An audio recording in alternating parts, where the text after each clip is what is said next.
সদ্য চাকরি পাওয়া ছেলে বাবাকে বলে, বাবা সফলতার মানে কি? আমি কি কখনো সফলতা পাবো না? বাবা ছেলেকে বললো, চলো বাবা আমরা ঘুড়ি উড়াই। ছেলে বাবার কথা শুনে ঘুড়ি উড়াতে চলে গেল। বাবা আর ছেলে মিলে ঘুড়ি উড়াচ্ছে, মাশাআল্লাহ ঘুড়িটা অনেক উপরে উঠতেছিল। হঠাৎ করে ছেলে সুতাটা শেষ হয়ে গেল ঘুড়ির। তখন বাবা ছেলেকে বললো, আচ্ছা আমি যদি ঘুড়ির সুতাটা কেটে দেই তাহলে ঘুড়িটা তো আরো উপরে উঠবে। ছেলে বললো, সুতাটা কেটে দাও। কেটে দেওয়ার পর ঘুড়িটা আরো উপরে উঠলো, কিন্তু কিছুক্ষণ পরে গিয়ে আপনার থপাস করে মাটিতে পড়ে গেল ঘুড়িটা। এটা দেখে তার বাবা বলল যে এরকমই আমরা ঘুড়িটা যখন উঠতেছিল একটা ভারসাম্য দরকার ছিল, তার সুতোটার মাধ্যমে ভারসাম্য রক্ষায় ঘুড়িটা তোমার তখন ভারসাম্য রক্ষা করে উঠতেছিল, কিন্তু এক সময় কিন্তু ধপাস করে সেটা মাটিতে ঠিকই পড়ে গেল।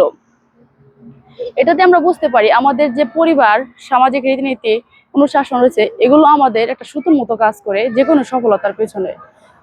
আর এগুলো যদি আমাদের না থাকে তাহলে আমরা হয়তো সাময়িকভাবে সফলতা লাভ করব, কিন্তু একটা সময় আমরা ঠিকই ব্যর্থতার মুখে পতিত হবো, তখন থেকে আমাদের ব্যর্থতাটা শুরু হবে। তখন ছেলেটা বুঝতে পারলো। আর বাবাটা বলল যে আমাদের সবচেয়ে মেন সুতোই হচ্ছে আমাদের পরিবার, রীতিনীতি। তাহলে আমরা সবচেয়ে বেশি সফলতা পাবো, কারণ এগুলো হচ্ছে আমাদের ঘুড়ির যে সুতাটা ভারসাম্য রক্ষা করছে ঘুড়ির, ঠিক তেমনই ভাবে পরিবারগুলো আমাদের সকল সফলতার ক্ষেত্রে সুতো হিসেবে কাজ করে।